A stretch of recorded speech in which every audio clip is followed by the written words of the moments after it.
자, 반갑고요, 여러분. 수업 시작하겠습니다.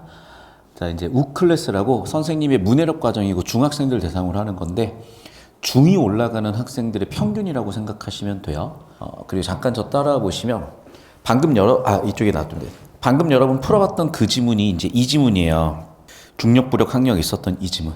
근데 이 지문이 되게 난해하다고 느낄 수도 있는데 잠깐 저 따라와 보시면 이제 과학고라든지 이렇게 특목고 준비하는 학생들한테 이 지역에 있는 여러 가지 학원들 있잖아요. 거기에 엄청 두꺼운 문제집을 들고 다니는 이제 학생이 여러분 1년 선배? 2년 선배가 작년에 제 수업을 들었었고 이 친구가 이제 그걸 가지고 막 낑낑대고 있길래 봤더니 방금 그 지문이더라고요. 그럼 그 문제가 어떻게 된 문제였냐면 정확하게 이런 문제였어요. 자, 스카이다이버 알죠? 비행기에서 이렇게 뛰어내리는 거. 그래서 중간에 낙하산 펴는 거. 그럼 스카이다이버가 비행기에서 낙하한 뒤 속도 그래프를 그려놓은 거야. 그리고 이 구간별로 왜 속도 변화가 있는지 그 구간별 속도 변화의 이유를 논술하시오 라는 문제가 첫 번째 문제였어요. 여기까지 잡히셨습니까 혹시? 네, 첫 번째 문제였다고. 그럼 그래프가 어떻게 되냐? X축은 시간이었고 Y축은 속도 V예요. 오케이? 처음에는 속도가 어떻게 올라가냐? 급격하게 확 올라갔다가 속도가 일정한 구간이 나왔다가 급격하게 확 내려왔다가 일정한 구간이 나왔다가 갑자기 툭 하고 떨어지는 구간이 나와요. 그래서 미안해. 표정 벌써 심각해졌는데 이것 때문에 과학고 포기하면 안 되고 그냥 들으시면 돼요. 전혀 어렵지 않아. 미안해.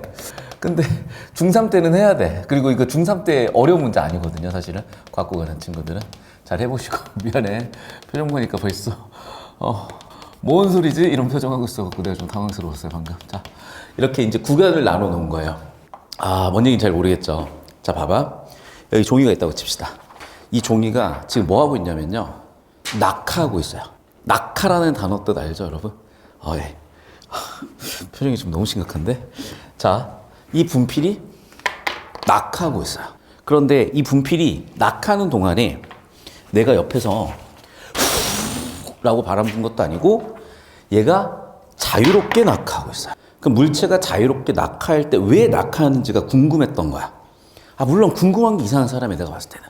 근데 그게 궁금한 사람이 뉴턴이고 그게 궁금한 애들이 공부로 밥을 벌어먹고 사는 그런 친구들 같아요. 어쨌든 그런 경우에 봐봐. 속도가 처음에는 0이잖아요. 그리고 당연한 얘기지만 속도가 어느 순간에 일정해질지라도 일정해지기 전까지는 점차적으로 빨라질 수밖에 없는 게 왜 그러냐? 여러분 이미 알고 있어. 이렇게 방금 물체가 떨어지면 뭐가 작동하죠? 중력이요. 자, 중력 가속도 배우셨죠? 안 배우셨나 혹시? 중력 가속도 들어보셨어요? 들어보셨어요? 중력 가속도 9.8뉴턴. 제가 한 4년 전쯤에 중학교 이제 졸업했거든요. 저도 기억이 생생해요. 그럼 봐봐. 우리 중력 가속도 9.8뉴턴이고 이 9.8뉴턴을 저 국어 선생님이요. 그래비티의 라지 G자를 써요. 그리고 우리 중력 가속도 그 물체의 중력 가속도 어떻게 구한다고 배웠냐면 질량 매스의 m이라고 해서 mg라고 쓰는 거야. 그래서 mg만큼의 중력 가속도로 아래쪽 방향으로 힘을 받고 있는 게 바로 일단 이 물체예요. 여기까지 되셨어요? 두 번째는 뭐냐면 우리 이 종이가 아까 떨어질 때 기억나시죠? 그럼 이 종이의 질량 그대로예요. 그리고 부피도 그대로야. 근데 뭐가 달라져? 왜 이렇게 달라졌지를 궁금했던 거예요.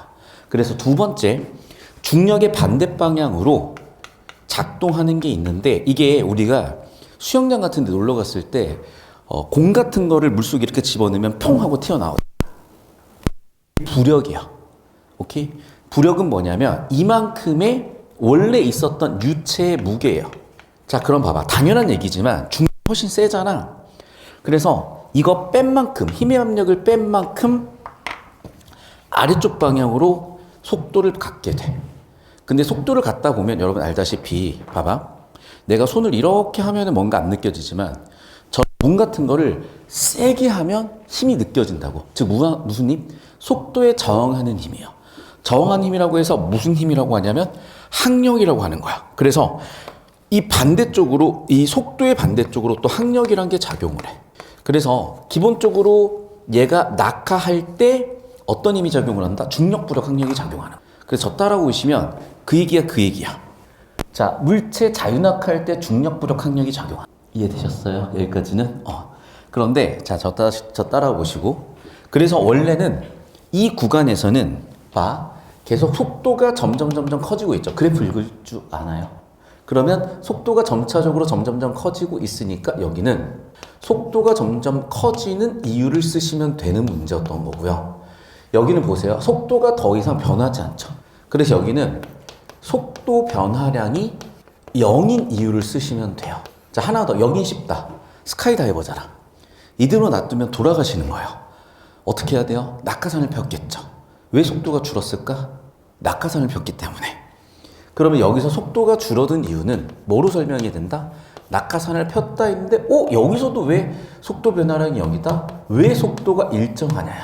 그리고 마지막에는 착지하니까 속도가 확 줄었겠죠. 이렇게 해가지고 5구간으로 나눠가지고 설명하는 문제가 있고 당연히 부분 점수는 5개로 쪼개겠죠. 여기서 2점씩 해서 10점 이런 식으로 배점을 할 수가 있을 거예요. 근데 여러분 아까 이 지문 되게 어렵다 그랬는데 이 지문 내용은 이 그래프로 다 설명이 돼요. 그리고 제가 설명을 방금 끝낸 거예요. 여기까지 제 말은 이해가 되죠. 그러니까 여러분 이걸 왜 힘들어하냐면 내가 지금 이렇게 한글로서 설명한 것들이 수식이나 그래프로 바뀔 수 있다. 이게 바로 문해력이라고 생각하시면 돼요. 자, 원래 문해력이라는 단어는 이거야. 옛날에는 글자를 아예 모르는 사람이 있었어요. 그러니까 우리 할머니가 아주 옛날에 돌아가셨고 그때 나이가 되게 많으셔서 한 100살 가까이 되셔 돌아가셨는데 숫자를 모르셔가지고 전화를 해야 되면 옆에 사람한테 수첩 가지고 보여줘서 전화번호를 누르셨단 말이야. 옆에 사람이.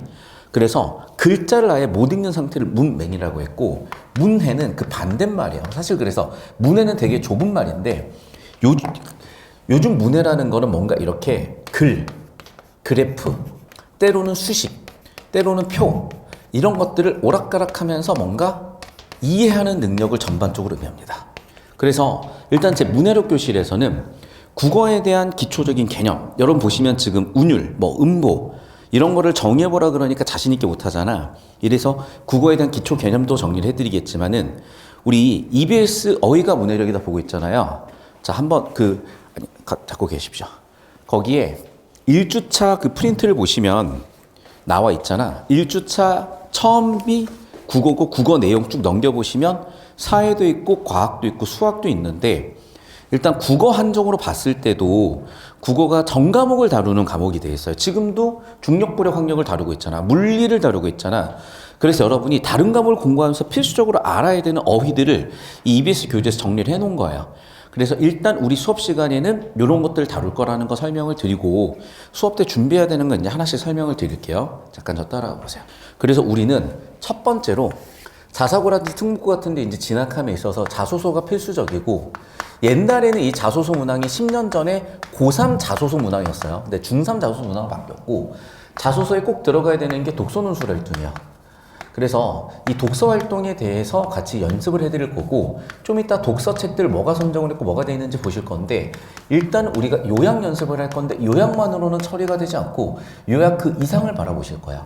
자, 두 번째는 독서 활동을 했으니까 우리는 이제 방금 풀어봤었던 그런 독서 문제를 푸실 건데 독서 문제도 요즘 문해력 교재 이 독서 문제 교재가 초등 1부터 중3까지 해가지고 체계적으로 잘 짜여져 있는데 여러분 지금 중2 교재 풀어보셨는데 되게 쉽다고 느낀 학생들이 있었고 고1 수준을 봤는데 되게 어렵다고 느끼는 학생들이 있어서 이거는 그때그때 테스트식으로 정리를 해서 여러분 수준 맞춰서 가질 건데 여러분은 중3에서 고1 레벨에 지금 걸쳐있는 친구들이야. 그래서 여러분 레벨은 중3 수준에서 고1 레벨 수준으로 독서 지문을 가져갈 건데 좀 어렵다고 하면은 제가 천천히 내리고 쉽다고 하면 천천히 올려갈 거니까 너무 걱정 마시고요. 자, 세 번째는 말 그대로 이제 어휘력을 쌓을 건데 어휘력도 다른 게 아니야. 어차피 여러분이 중1 때, 중2 때, 중3 때 다 배우시거든. 그래서 이 어휘력을 정리해 보실 건데 예를 들면 이런 거야, 여러분. 혹시 얘 이름이 뭐죠? 일단 직각, 맞죠? 직각인 선, 이거 이름 뭐예요? 알았어. 자, 그럼 봐봐. 우리 수선이라는 말이 있고 수학이야, 수학.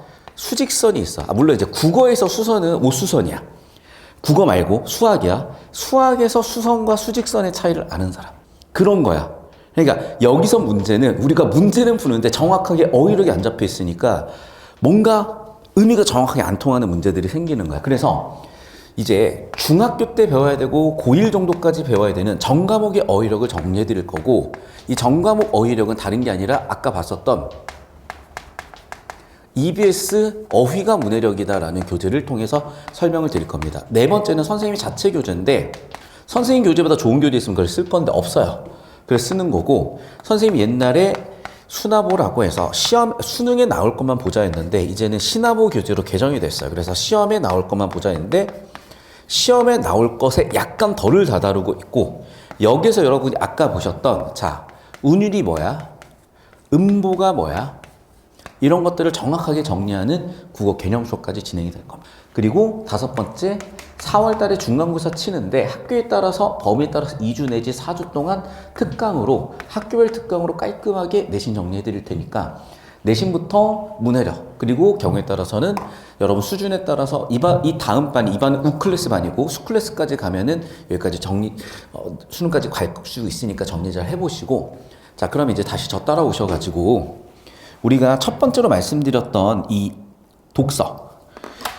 독서 자료가 보통 이제 요즘 이렇게 들어와 있거든요.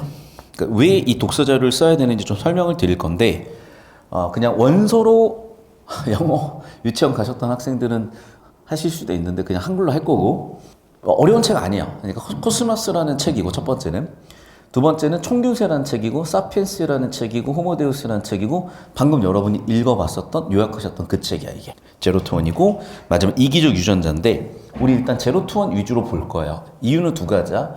첫 번째, 사피엔스가 되게 중요한 이유는 얘는 역사서예요. 정확하게는 저 코스모스라고 제일 처음에 있는 건 우주의 역사서라고 생각하시면 돼요. 그래서 우리 인간을 생각을 해보자는 거예요. 처음부터 끝을 생각해보면 우주의 시작과 끝이죠. 그래서 코스모스라는 책은 우주의 시작과 끝을 다루고 있고, 우리 인간의 시작과 끝인데, 사피엔스라는 책이 보면 알겠지? A Brief History of Humankind. 인류라는 종의 역사예요. 사실은 이 역사서예요. 사피엔스라는. 그러니까 우리 인류의 역사를 다루는 건데, 여기서 되게 중요하게 보는 게 이거야. 여러분, 길 가다가 쓰레기 아무 데나 버리면 안 돼요? 왜 안 돼요? 법을 어기는 거니까? 좋아. 그럼 법은 어디에 실체가 있지? 눈에 볼 수 있어요, 법을? 그런 얘기를 해. 여기서 하는 얘기는 우리 인간이 인간일 수 있었던 이유는 종교 때문인데, 종교는 뭐냐? 눈에 보이지 않지만, 실체하지 않지만 실제한다고 믿는 것. 그게 바로 종교라고 나중에 차차 설명을 할 거야. 이 체계를, 이 내용을 이해하셔야 여러분이 지금 중학교 과정에서 고등학교로 넘어가는 그 학습의 느낌이 딱 잡혀요. 그래서 일단 우리는 얘랑 얘를 통해 가지고 그 연습을 해보실 겁니다. 자, 그리고 제가 방금 설명드렸었던 이제 교재들은 EBS 광장 공식력 있는 교재를 가지고 기본적인 정감 문해력을 쌓을 거고, 문제풀이도 이어서 갈 거니까 잘 활용을 해보시면 좋겠고, 그리고 여기까지 이제 도입부는 끝났고 이제 본격적으로 좀 수업을 시작을 할 거거든요. 그래서 영상 끊었다 갈 겁니다. 자, 여러분 노트에다가 필기해 주시면 되고, 교재는 어휘가 문해력이다 EBS 교재 2학년 1학기 교재입니다. 자, 우리 2학년 1학기 교재 1주차를 보고 있고 우클래스인데, 1주차 첫 번째가 국어인데 국어 전에 역사를 하는 이유가 있어요. 일단 우리 인간은 지금까지 우리 인류가 개척해오고 만들어온 지식들, 그걸 여러분 학교에서 초등학교 수준, 중1 수준, 중2 수준, 중3 수준 차근차근 가르치는 거거든. 마찬가지야. 차근차근 가르치는 거야. 마찬가지로 그래서 일단 역사부터 좀 공부하실 필요가 있고, 그래서 여러분이 학교에 따라 좀 체계가 다를 수 있는데 2학년 1학기에 역사를 배우는 학교들이 있더라고. 여러분 1학년 1학기 때 사회 배웠죠? 1학년 때 사회 배웠죠? 역사 배웠나요? 그럼 오늘 배우시면 되겠어. 자, 역사 제가 간략하게 설명을 드릴게요. 역사는 크게 두 개인데, 이 역이라는 거는 흘러간 시간, 왕조 이런 뜻이 있고, 사는 기록이라는 뜻이 있어요. 그 흘러간 시간이나 왕조를 기록하는 게 바로 역사라고 생각하시면 돼. 자, 그럼 이제 역사를 이제 구분하는 틀이 중요한데, 이걸 왜 설명을 드리냐면, 여러분이 이쪽으로 와볼까요? 국어에서 자꾸 고전 문학과 현대 문학을 자꾸 외우려고 하는데, 이 장르를 전혀 외우는 게 아니야. 잘 보셔야 돼. 여러분, 100% 국어에서는 고전 문학 아니면 현대 문학이에요. 이게 딱 언제 끊기냐면 1894년 가보개혁이라고 알고 계신데, 국어에서는 가보경장이라고 해요. 그래서 이 이전에 있었던 걸 100% 고전 문학, 이유를 100% 현대 문학이라고 하고, 예를 들면 고전 문학의 전수조사를 해서 국어학자들이 시조가 약 4,750수가 있습니다. 이런 식으로 딱 정해져 있어요, 얘들아. 하나 더 나가 볼게. 여러분이 고전을 힘들어하는데 고전을 힘들어하는 이유는 너무나 당연한 게, 잘 보셔. 고전, 그 다음에 현대라고 이름을 붙인 다음에 뒤쪽에 뭐가 붙죠? 현대시라고 붙죠. 여기는 고전시라고 하나요? 고전시가라고 하나요? 고전시가라고 하지. 이게 어려운 이유야. 고전은 현대시랑 다른 게 노래예요. 에스파, 위플래시고 슈퍼노바야. 실제로 이때는 잘 보셔. 뭐가 있었냐면, 자, 시로서의 시, 가사가 있었는데 가로서의 가락, 악보가 있었어요. 그래서 실제로 얘는 노래로 불렸는데, 이게 현대문학으로 오면서 악보가 없어지고 뭐만 남았어? 가사만 남은 거야. 이해됐어요? 그럼 봐봐. 악보가 없어졌지만 이 악보에, 이 음악의 흔적은 남아있을 거 아니야. 이 흔적을 여러분 가지고 계신 그 교재에서 운율, 음보라는 걸로 설명을 하는 거야. 여기까지 되셨어요? 그래서 예를 들면 우리가 운율이다, 음보다, 이런 거 사실 전혀 어려하실 필요가 없고, 잡고 계셔. 자, 여러분이 요즘 부르는 노래가 있을 거예요. 무슨 노래 부르시죠? 무슨 노래 부르시죠? 무슨 노래 들으시죠? 예. 그러면 제가 아무 노래나 하나 틀어드릴게요. 태양이가 좋아하는 랜덤 게임 게임 스타트. 아파트. 자, 옛날에 고전 시가는 이랬다는 거야. 지금 보시면 어떻게 되고 있니? 반복되고 있죠. 아파트. 자, 반복에 뭘 만든다? 운율을 만들어요. 오케이? 그러면 반복이 예를 들면 이런 거야. 뭔가 세 덩어리로 쪼개서 반복이 돼. 이걸 몇 음보? 3음보. 네 덩어리로 쪼개서 반복이 돼. 이걸 몇 음보? 4음보라고 한 것 뿐이에요. 여기까지 이해됐어? 그러니까 어려운 게 전혀 아니야. 여러분이 운율이랑 음보가 만약에 어렵게 생각한다면 그냥 이거 생각하시면 돼요.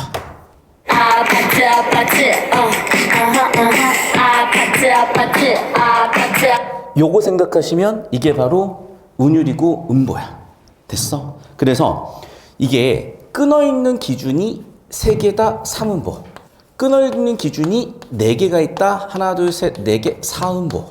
아무래도 4음보가 좀 더 복잡했으니까 지키기 힘들었겠죠. 그래서 여기를 보통 귀족적, 여기를 보통 서민적, 대중적이라고 해서 대표적인 대중적인 작품이 고려가요가 있었어요.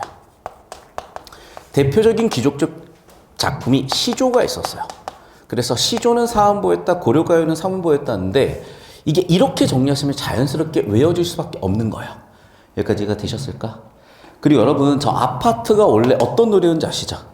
여러분 부모님한테 아파트 불러오라고 하면은 아마 이걸 불러주실 거예요. 이거 주시면 어머님들 되게 신나세요.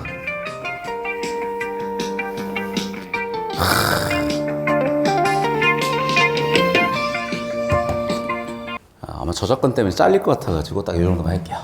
요 느낌이야. 됐어, 여기까지? 자, 그래서 정리하면 이거야. 그러네. 정말 추억의 이름이다.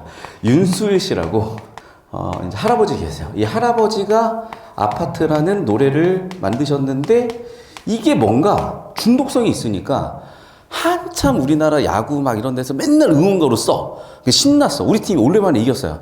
혹시 뭐죠? 롯데인가요? 어디죠? 야구 아예 관심 없어요. 예를 들면 그러면 우리 팀이 오랜만에 이겼어. 그러면 다들 사람들이 아파트 하다가 갑자기 로제가 부른 거야.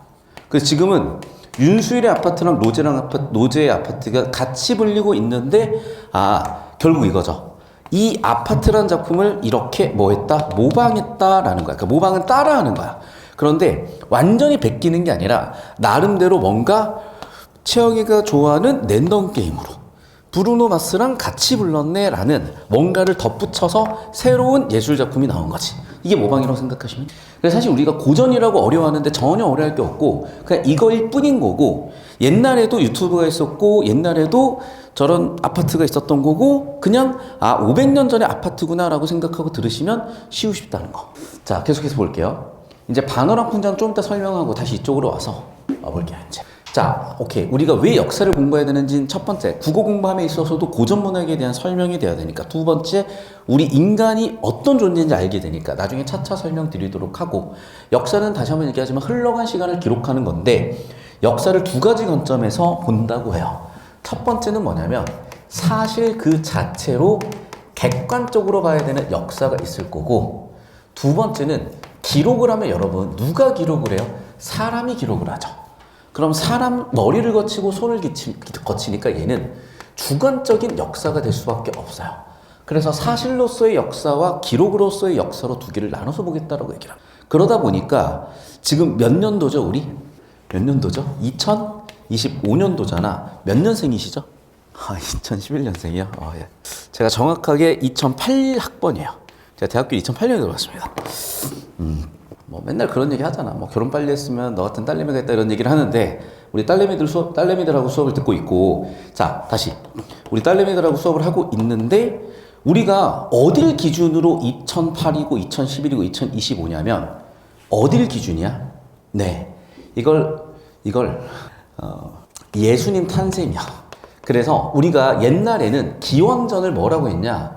BC라고 했는데 예수님 이름이 그러니까 예수가 아니라 지저스인지는 알지. 그러니까 예수라는 건 이제 이 한국식 발음이 예수고 원래 그러니까 미국식 발음은 지저스고 이름이 뭐지?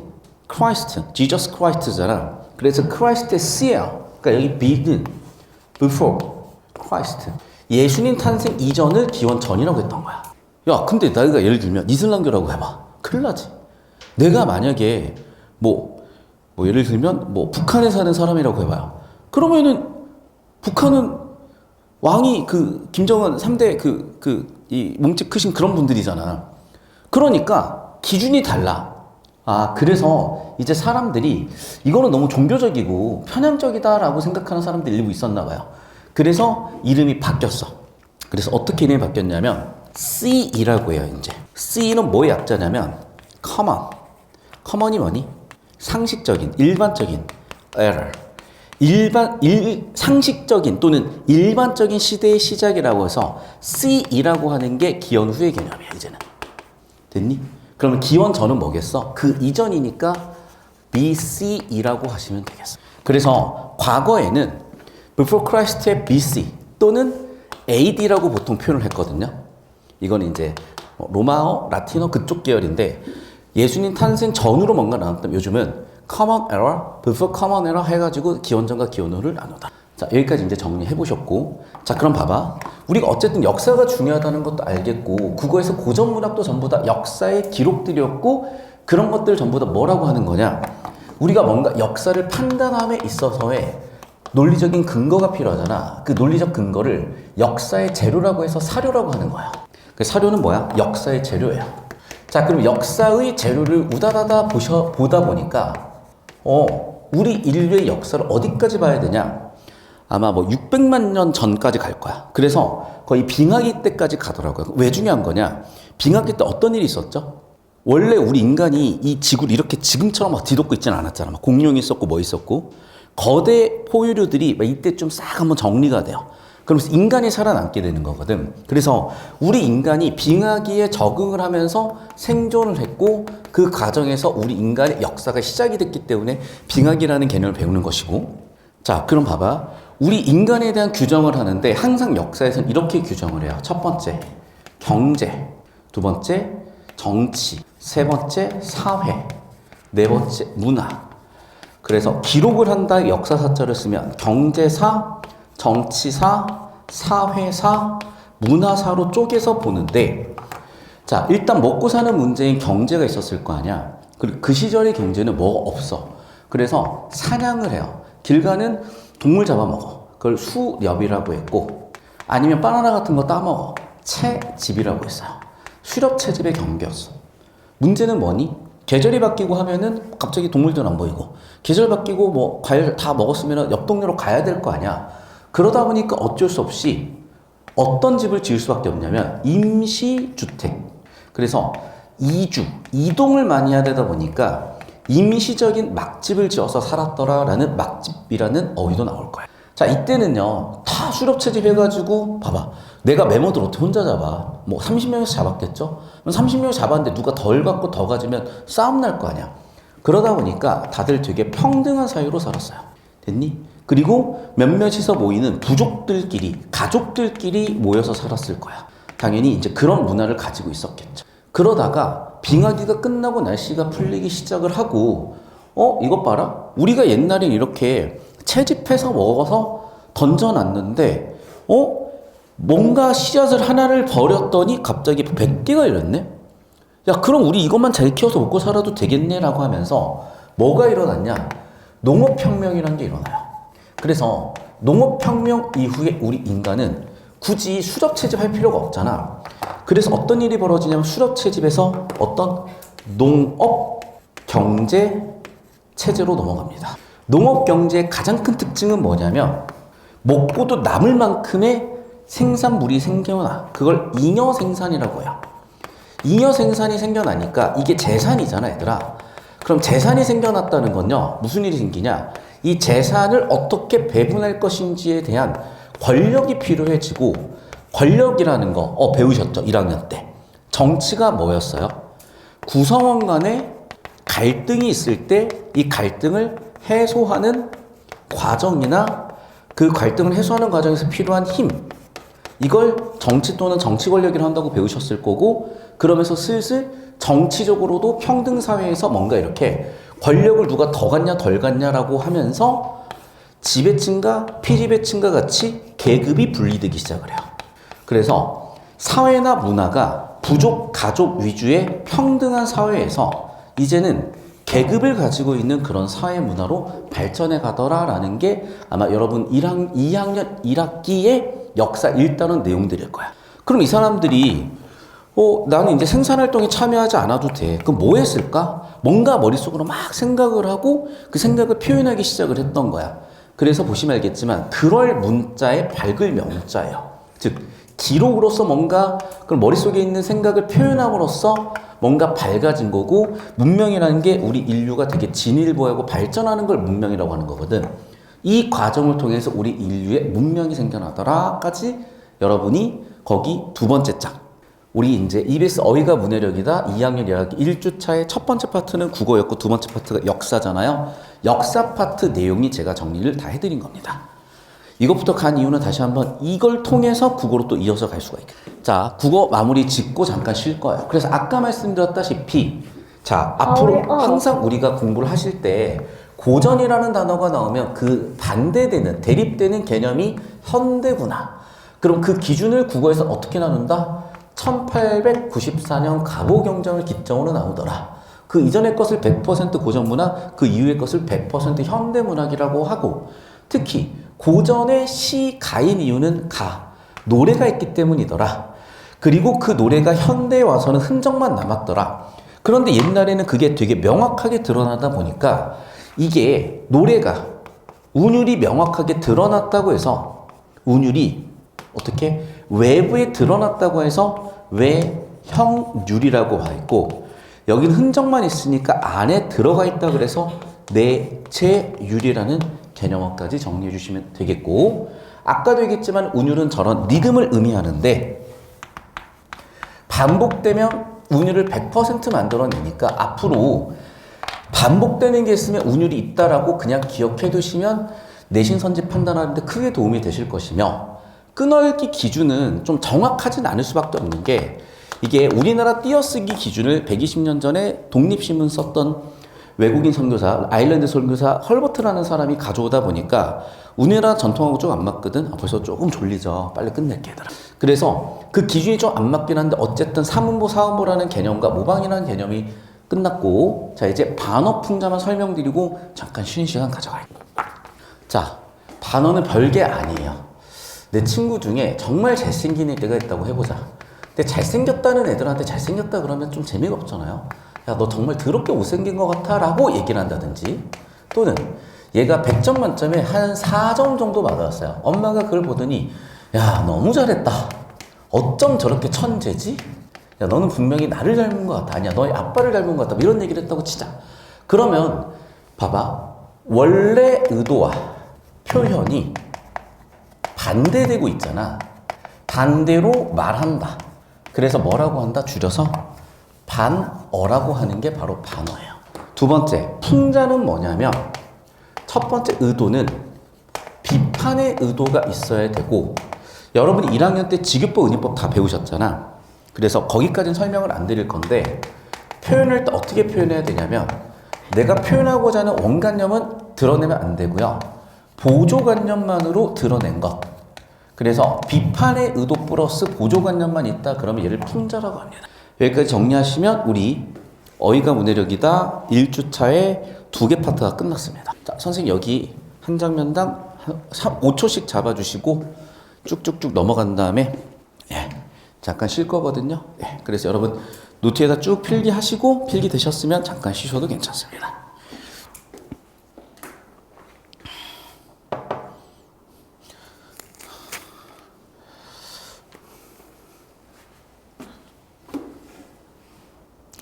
현재 시간 31분이니까 10분 정도 쉬어서 40분에 시작하면 되겠죠.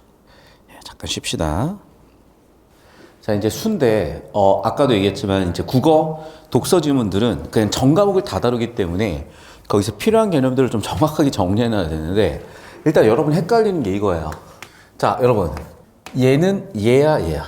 오늘 정리하세요. 얘는 수직인선을 줄여서 뭐라고 한다? 수선이라고 하는 거야. 얘는 얘예요. 그럼 수직선은요? 수직선이야. 수를 표현한 직선이 바로 수직선입니다. 뭐가 다르냐? 수직선은 얘를 의미하죠. 0, 1, 2, 3 이런 애가 수직선. 이해됐어?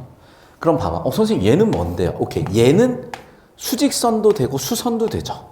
즉 뭐를 보면 수직에다가 초점을 두고 보면 얘는 당연히 수직선, 수선도 되고요.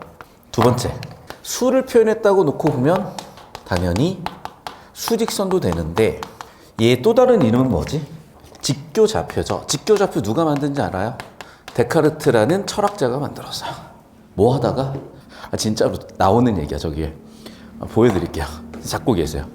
인류의 발전을 만드는 사람들을 보잖아요. 약간 제정신들은 아니에요. 그래서 너무 여러분이 막 위대하면 좋죠. 위대하신 훌륭한 분이 되시면 좋은데, 이제 저는 이제 거기까지 못 가가지고, 여기 보시면 데카르트 좌표기라고 하죠. 그러니까 데카르트가 최초로 좌표라는 개념을 가져왔고, 데카르트가 뭐 하다가 그냥 자꾸 웃어가지고, 그 뉴턴의 만류인력은 뭐 하다 발견했죠? 그냥 사과 먹다가 발견한 거잖아. 아니면 이제 얘기로는 사과나무 아래서 자고 있는데 갑자기 잠을 깨서 이제 일어나 보니까 사과가 자기 머리를 깼다. 그럼 보통 사람들은 사과 떨어졌네. 개꿀 이런 사과를 먹었을 텐데, 뉴턴은 거기서 왜 떨어졌지? 만류인력 했다는 거고, 이 사람은 파리. 여러분 이제 파리를 보는 순간 일단 엄마를 부르겠죠. 엄마 파리 있어라고 하면서 전기 모기채를 가지고 파리를 열심히 잡겠지만, 데카르트는 좌표계를 생각을 했다는 거예요. 다시 돌아와서. 그래서 직교좌표까지 왔다는 거고. 자, 이제 여기서 이제 이걸 정리하는 이유가 이거야, 얘들아. 우리가 수라는 이 개념을 좀 배우셔야 되는데, 국어에서 이 수라는 개념에 대해서 일단 수사라는 개념으로 나오기도 할 것이고, 구체적인 정보냐 아니면 추상적인 정보냐로 나누기도 해요.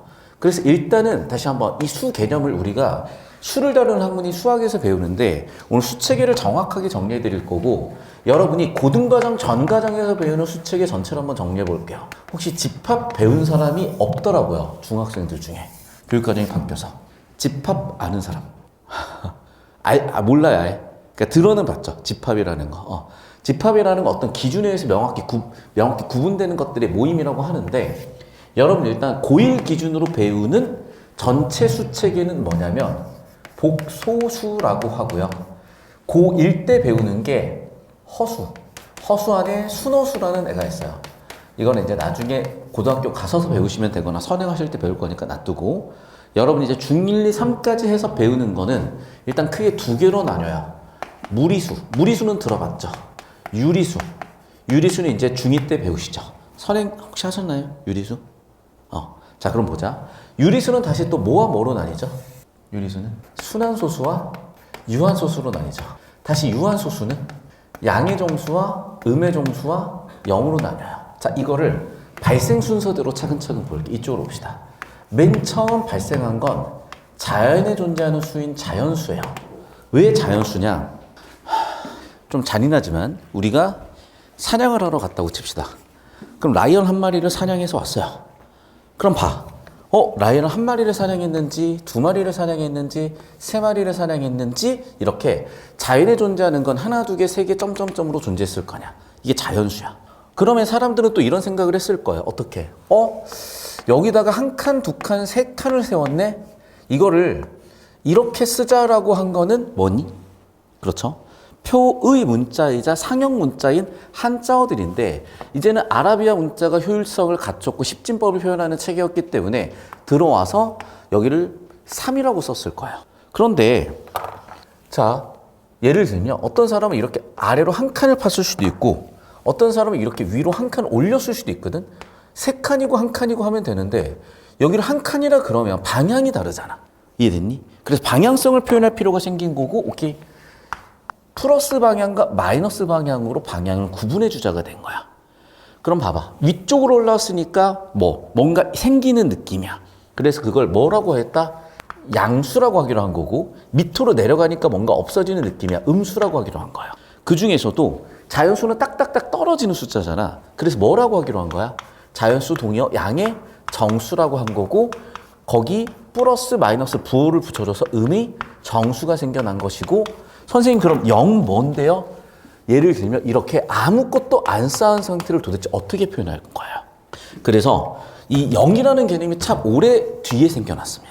옛날에는 이걸 공이라고 읽기도 했는데 왜 그러냐면 빌공자로 한자어에 공이라고도 했었어. 그러니까 공처럼 생겨서 공이 아니라 근데 공이라고 이제 안 한다고 알고 있죠. 그래서 양의 정수, 0, 음의 정수 묶어서 우리가 중1 때 배웠었던 수체계가 이걸 것이고 하나 더 이런 거지. 그러면 이제 두 명이서 라이언 한 마리를 잡았다고 치자. 옆에 이제 새가 이렇게 새였다고 치자 얘를. 그럼 치킨을 하나 잡았어요. 치킨 하나 잡았으면 둘이 나눠 먹어야 될 건데 어떻게 나눠야 공평하고 또 사람들이 받아들일 수 있겠죠? 반 쪼개야 될 거 아니야. 그래서 어떻게 한 거야? 잔인하지만 하나를 반으로 쪼갰어요. 하나를 쪼개자 이렇게 나눗셈의 개념이 즉 분수의 도입인 거죠. 자 그런데 얘를 나눠보니까 우리는 뭐로 쓸 수 있어? 0.5로 쓸 수도 있었던 거야. 세 명이서 하나를 나눠 먹어? 야 이거 도대체 어떻게 쪼개야 되는 거야? 우다다다 나갔네? 됐니? 그래서 여기서 나눌 수 있다. 그래서 뭐라고 한 거야? 유리수라고 한 것이고 정확하게 유리수의 정의는 이거예요. 여러분 잘 보셔야 돼. 수학적 정의는 분모와 분자를 뭐로 표현할 수 있는 수? 정수로 표현할 수 있는 수야. 여러분 정수로 표현할 수 있는 수라고 했으면 어떤 수도 있겠어? 그러니까 여러분 알고 있죠. 지금 여러분 수학학원 다 다니고 있는데 지금 이게 안 잡혀있는 이유를 알겠지? 수학 선생님은 문제를 풀어주시지 이런 언어적인 설명을 안 해주셔. 왜냐하면 수학은 이걸 언어적으로 풀어내는 게 문제풀이에 크게 상관이 없을 수가 있어. 근데 이제 국어는 이걸 언어적으로 풀어야 되는 과목이잖아. 그래서 자꾸 여러분이 이런 개념들을 언어적으로 풀어가지고 뭐가 문제인지 봤더니 수학 선생님들이 이거를 그냥 수식 계산으로만 풀어주시지 언어적으로 풀어주시지 않아서 역시나 아나가 다를까 EBS에서 어휘가 문해대로 이런 교재가 나온 거고 제가 수업을 하고 있는 거야. 계속 봅시다. 그럼 무리수는 유무 반대 개념일 거니까 얘는 당연히 뭐겠어요? 선생님 잡힙니까? 분모 분자를 뭐로 표현할 수 있는 수? 정수로 표현할 수 없는 수겠죠. 이걸 언제 배우니? 중3 때 배우죠. 여기까지 정리되셨죠? 잡고 계십시오. 선생님 여기 기준으로 좀 잡아주시면 되겠어요. 이쪽으로. 자 그래서 여러분이 이제 지금 EBS 어휘가 문해력이다 교재 16페이지인데 자 일단은 유리수에 대한 개념을 배우셨고 유한소수, 무한소수, 순한소수, 순한마디, 기하분수가 있는데 당연한 얘기지만 왼쪽은 뭐겠어요? 유한하게 나가는 소수니까 유한소수고요. 얘는 소수인데 무한하게 나가니까 무한소수인데 무한소수는 두 종류가 있어요. 자 보시면 알겠지만 얘는 뭐가 반복이 되고 있지? 3이 반복되고 있죠. 그럼 이렇게 무한소수 중에서도 순환하는 무한소수가 있고 순환하지 않으니까 아니 비자를 써서 비순환 무한소수가 있어요. 그래서 분모 문자가 정수로 표현되지 않는다와 똑같이 비순환 무한소수가 분모 문자가 정수로 표현되지 않는 수 정리하시면 되고 이거를 무리수로 집어넣기도 해. 다시 정리한다. 그래서 순환하는 무한소수가 뭐였다? 얘도 유리수에 넣는다. 다시 유한소수는 당연히 어디에 넣는다? 유리수에 넣는다. 그리고 비순환 무한소수는 어디에 넣는다? 무리해서 얻는다. 이렇게 정리를 일단 해놓으시면 되겠어요. 된 여기까지. 그래서 개념체계가 나중에 한 묶음으로 싹 한번 잡혀야 되는데 오늘 일단 여러분이 알고 계신 수학적인 용어들을 언어적으로 풀어 쓰고 있고 그러다 보니까 한 번의 체계가 빵 하고 잡히기보다는 하나씩 잡혀갈 거야. 그래서 여기까지 정리를 해놓으시면 국어라는 과목에서 수학적 개념을 끌고 왔을 때 어떤 표현과 어떤 언어로 쓸 수 있는지를 정리를 한번 해봤습니다. 자, 그래서 여러분이 이제 빈칸 들어가는 내용으로 뭐 유한소수, 무한소수, 순환소수, 순환마디, 기하분수는 다들 알고 있을 거니까 넘어가시면 되겠고 자, 과학 어휘는 다음 시간에 같이 보실 거고 다시 이제 국어 어휘로 와서 1주차 3회 국어 어휘로 가봅시다. 자, 1주차 3회 국어 어휘로 오시게 되면 자, 여기는 이제 소설과 관련된 어휘들을 정리해 놓은 거야. 그리고 내가 지금 중2 올라가는 친구들 하나 문제 본 게 있는데 너희 감자라는 소설 혹시 아세요? 이게 중2 문학 작품이거든? 감자 알아? 몰라? 그래서 그 소설을 보면 어떻게 돼 있냐면 이게 있어. 자, 소설가가 있었겠죠? 소설가가 작품 속에서 나타날 수도 있고 안 나타날 수도 있는데 안 나타나 있고 여기서 누가 서술을 하냐면 1인칭이면서 주인공이 서술을 해. 그리고 얘가 자꾸 누구에 대해서 관찰을 하긴 하냐면 점순이라고 사실 점순이는 주인공한테 플러팅을 여러 번 했어요. 그래서 뭐라 그러냐면 진짜로 너희 집에 이런 거 없지? 먹어? 하면서 감자를 줬어. 야 니네가 관심이 없는데 저 새끼가 배를 굼든 말든 감자를 먹든 말든 무슨 상관이 있겠어요. 근데 굳이 와가지고 야 니네 집에 이거 없지? 감자 먹어? 이랬더니 얘가 약간 띠꺼운 거야 그게. 그래서 야 안 먹어 니나 먹어 라고 해버린 거야. 그랬더니 얘가 완전 화가 났어요. 그래서 점순이가 나중에 막 씩씩하더니 얘를 엄청 못살게 굴었어. 그런 소설이야 이 감자라는 소설은. 이해됐어요? 자, 그럼 이제 그 감자라는 소설도 나중에 저랑 같이 이제 읽어보시기 하실 텐데 우리가 뭔가 소설에서 서술하는 사람 서술자라고 할 것이고 그게 주인공이고 나라는 표현이 있으면 1인칭 주인공 서술자구나 라고 얘기하는 거예요. 그럼 봐봐. 여기서 우리가 뭔가 소설을 쭉 쓸 때 관점들이 중요하거든. 이거는 뭐냐면 얘는 진짜 눈치가 없어요. 다시 한번 얘기하지만 괜히 나한테 누가 와서 감자 먹을래? 먹든 왜 먹어? 관심이 있으니까 괜히 물어보는 거지. 그러면 얘가 나한테 관심 있구나라고 받아들이면 되는데 얘는 소설 끝날 때까지 관심 있는지를 몰라요. 너무 답답하잖아. 근데 그게 또 얘의 순진한 매력인 거지. 요즘 이제 그 이상형 중에 약간 찐따? 그러니까 너드남? 근데 되게 잘생긴 너드남 같은 사람들 좋아하는 애들 있잖아. 그러니까 약간 잘생긴 너드남이라고 생각하시면 될 것 같아. 자, 그런 식으로 뭔가 소설에 여러 가지 표현을 하는 사람들이 있는데 그 중에 우리 배울 개념은 뭐냐면 시점이라는 거예요. 시점은 볼 시자 점점자. 그래서 보는 관점이야. 그 보는 관점은 여러 가지가 있을 수가 있겠지만 교과서에서 4가지로 딱 분류를 했어요. 첫 번째 1인칭 뭐가 나오겠어요? 나가 나오겠죠. 그 다음에 3인칭 뭐가 없겠어요? 나라는 존재가 존재하지 않겠죠. 자, 이 사람들이 뭘 할 수가 있냐? 주인공의 속마음을 표현할 수가 있으면 당연한 얘기지만 내가 주인공이어야 내 주인공 속마음을 표현할 거 아니야.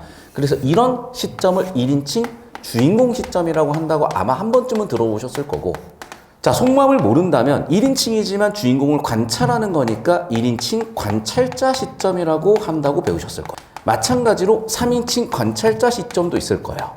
자, 그런데 3인칭인데 주인공 속마음을 한다 다 알고 있으니까 뭐라고 한다? 3인칭 전지적 작가 시점이라고 한다라고 하는 것도 여러분이 다 배우셨을 겁니다. 자, 그래서 오늘 이 어휘가 문해력이다 교재에 서술자, 시점, 관찰자, 전지적 이 개념들은 싹 다 이제 정리가 됐고 되셨나요?